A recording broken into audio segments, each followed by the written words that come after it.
መጀመሪያሽ መከራና ስቃይ አብሮሽ ያለፈውን አጥፍቺው ባልሽ መልእክተኛው ምን አለ? ገንዘብ እዚህ ምድር ላይ ተስፋ ነው ብሏል። ሴፍሻ ለምን አንተ ሾው መቅረብ እንደማልፈልግ በግልጽና በክብር ላስረዳ ፈልጋለሁ። ሰላም እንዴት ናችሁ? እንዴት ከርማችኋል? እንዴት ሰምታችኋል? እንዴት ቆይታችኋል? የተከበራችሁ ቻናሌ ቤተሰቦች እንደምን አላችሁ? እኔ በጣም ደህና ነኝ። እንኳን በደህና ወደ ቻናሌ መጣችሁ። ለቻናሌ አዲስ ከሆናችሁ ሰብስክራይብ እያደረጋችሁ ቤተሰብ እንድትሆኑ፣ ቪዲዮ ከተመቻችሁ ላይክ እያደረጋችሁ። አንዲት እህታችን ጸጸት በሚል ርዕስ ፌስቡክ ላይ ያጋራችሁን አንድ ጽሑፍ አነብላችሁና እስኪ እናንተም በትዳር ህይወት ውስጥ በተለይ ለምትኖሩ ሰዎች ምን አስተያየት አላችሁ በዚህ ጉዳይ ላይ የምትወስዱትም ትምህርት ሊኖር ይችላል ብዬ ስላሰብኩኝ ነው ይዤ የመጣሁት። ላንብበውና እናንተም ኮሜንት ላይ ያላችሁን አስተያየት አስቀምጡልኝ። እኔም የራሴን አስተያየት ጀባላችኋለሁ ማለት ነው። እኔ የ34 ዓመት ሴት ነኝ። ከቀድሞ ባለቤቴ ጋር 6 የትዳር ዓመታትን አሳልፌያለሁ። መልካም ዓመታት ነበሩ። ከመጋባታችን በፊት ምርጥ ጓደኛሞች ነበርን። ቀስ በቀስ ተዋደን መዋደዱም ወደ ፍቅር አደገ። የዩኒቨርሲቲ ትምህርቱን እስኪጨርስ ታገስኩት። ስራ እስኪያገኝም ድረስ ጠበቅኩት። ቤተሰቦቻችን ግንኙነታችንን አወቁ። መጀመሪያ ላይ የኔ ቤተሰቦች ቢቃወሙ እስከ ህይወቴ ፍጻሜ የግሌ ይሆናል ብዬ ካመንኩት ፍቅረኛዬ መለየት አልቻልኩም። ፈጣሪ ሲፈቅድ ሁሉም ነገር ተሟልቶልን ተጋባን። የሚያምር ወንድ ልጅንም ወለድን። አሁን የ7 ዓመት ልጅ ሆኗል። ባሌ በጣም ጥሩ ሰው ነበር። ቤቱን፣ ሚስቱንና ልጁን የሚወድ የትዳር አጋሪ ነበር። ምንም እንኳን አንዳንድ ጊዜ ቱግ ባይ ቢሆንም ወዲያው ይቀዘቅዝ ነበር። ይሁን እንጂ ልጅ ከተወለደ በኋላ እውነተኛው ችግራችን መጉላት ጀመረ። ልጅ መያዝ፣ ማጠብ፣ መመገብ የኔ ስራ አደረገው። ልጁን ለመንከባከብ ራሴን አለመጠበቄን እንደ መቆሸሽ ይቆጥረዋል። የሚደክመኝ ራሱ አይመስለውም። በዚህ ምክንያት በተጨቃጨቅን ቁጥር ሻንጣዬን ጠቅልዬ ወደ ቤተሰቦቼ እሮጣለሁ። እህቶቼ ይደውሉና ይጮሁበታል። ካልተንከባከብካት እንፈልጋታለን ይሉታል። ጭራሽ እንደማልመለስ ያስፈራሩታል። ከፈለክ ፍታ እያሉ ያዋክቡታል። እኔ ግን የእውነት ፍቻ አልፈልግም ነበር። ያም ሆኖ በእህቶቼ መከታነት በኩራት ተሞልቼ ነበር። ደካማና ተሸናፊ መስዬ መታየት ፈጽሞ አልፈለኩም። አንድ ቀን በጣም ከልክ በላይ ገፋሁት። መታኝና በሩን ዘጋሁበት። ሶፋ ላይ ተደግፎ አደረ። በማግስቱ በጠዋት ወደ ቤተሰቦቼ ሮጥኩ። ነገርኳቸው። ሁሉም ሰው እኔን ተጎጂ እንደሆንኩኝ አድርጎ አሰበ። እህቶቼ ተሯሩጠው አሳሰሩት። እውነታው ግን ባለቤቴን በስሜት እየጎዳሁት የነበርኩት እኔ ነበርኩ። እሱ ፈጽሞ ጠበኛ አልነበረም። ከ2 ቀናት እስራት በኋላ ሽማግሌ ልኮ ይቅርታ ጠየቀ። ክሱን አነሳውለት። ሲወጣ ቤተሰቦቼ ፊት ተንበርክኮ እያነባ ዳግም ይቅርታ ጠየቀ።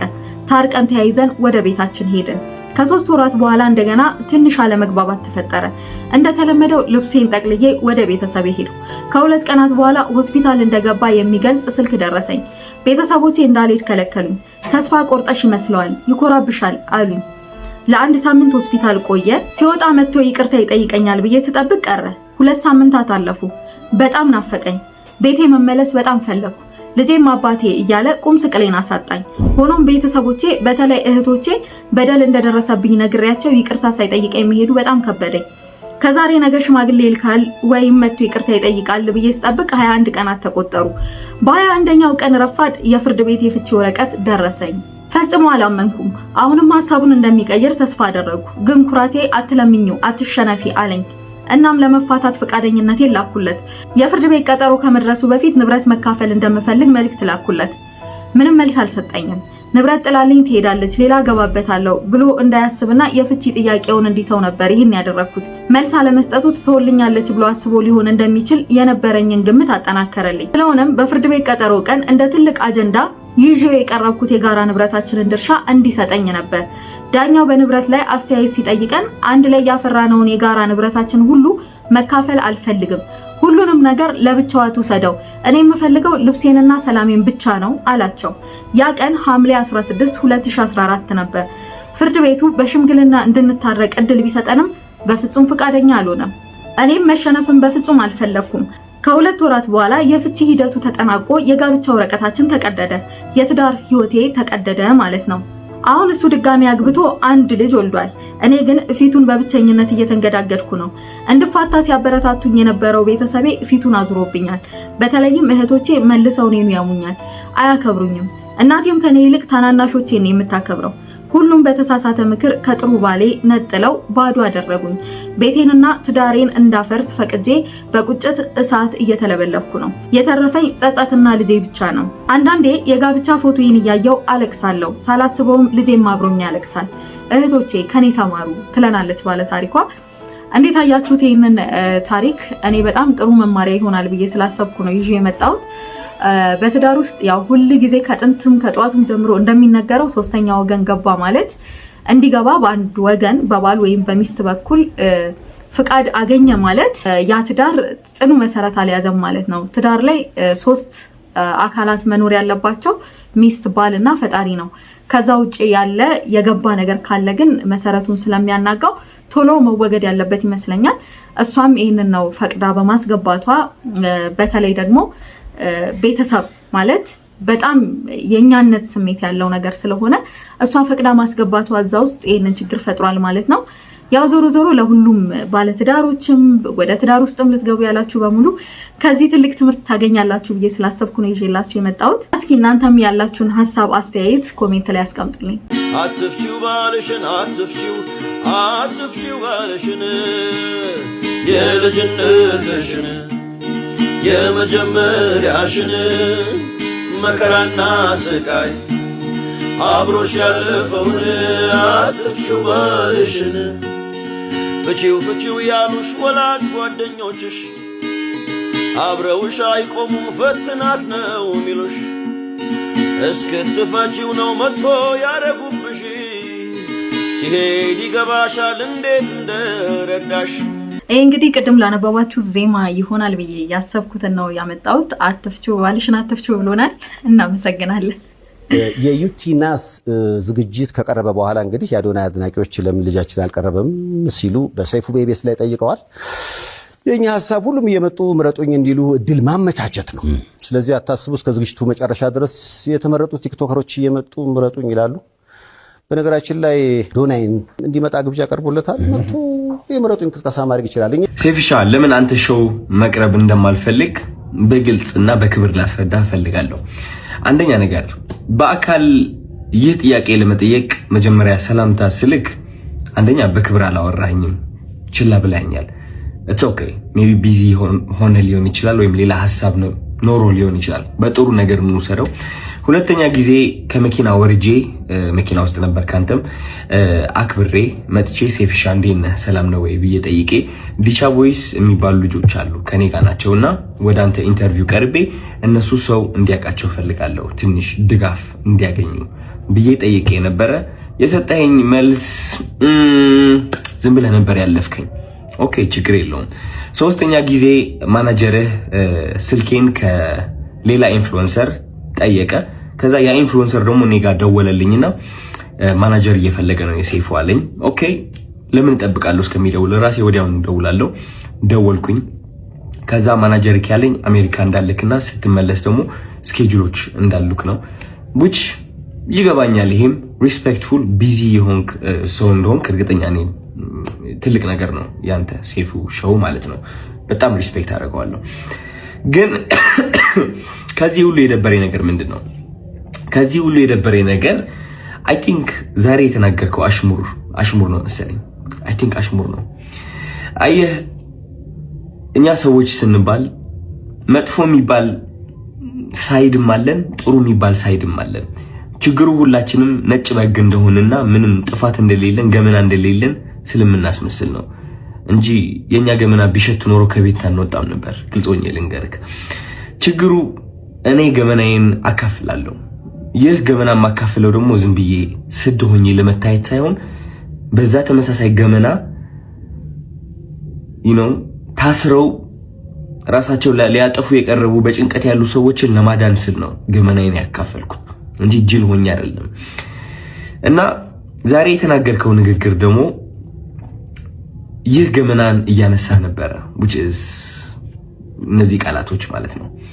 ይህ ገመና ተጠቅመህ ደግሞ እንደኔ አይነት ያሉ ሰዎች ከሚዲያው ገሸሽ ማለት እንዳለባቸውና መደነቅ ወይም ከፍ ማለት እንደሌለባቸው መልእክት አድርሰሃል።